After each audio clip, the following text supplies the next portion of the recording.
vakanyama vakari pamuromo pavo chero vakavatana chero vakadii chero vakabuditsa manudhi wasvotwa nei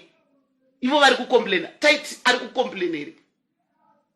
wakajero uri mweyo chino dongokwana hey you Tytie hey makuzoti bo wakuda kutiratidzanyi ko yako inosemesa ichembere wakatiratidza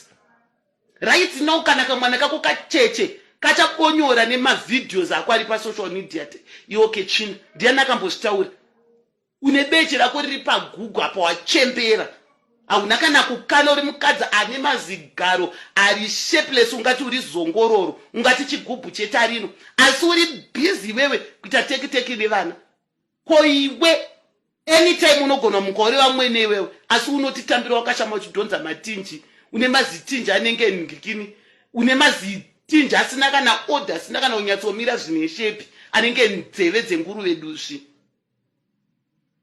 Ketina dzikama hautyise vana iwewe kana uchida uya utyise isisi tutukane kwete uda kutuka vana kuti vachinje content imimi dzenyu content makamiswa nani makamboona vana veve vachikanda nyaya dzevanhu vari kuzviitira content dzavo kumba chero vakada kubuda vachivatana uri kusvotwa nei ko iwe unovatiwa nenachimwene wabatwa nenyeri anodaro ndiani akambokutaurira ndiani stupid idiot Ketina mbwamusata nyuko siyana nevana mudoti vakomite suicide mudoti vafe udoti varambane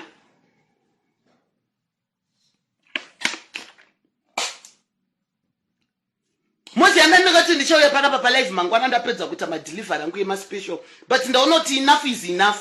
nana madhumbe makuda kutodzidzira kuita makuwa pavana vadiki he takaona gambi so do you think kuti madhumba tina zvekutaura nezvavo taikunzwira tsitsi because taiti you mind your business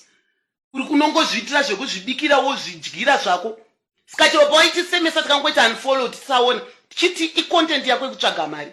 but right now watovarairwa mangwana tozotaura nyaya yako zitoda kuti hey mukundituka ndazvandaita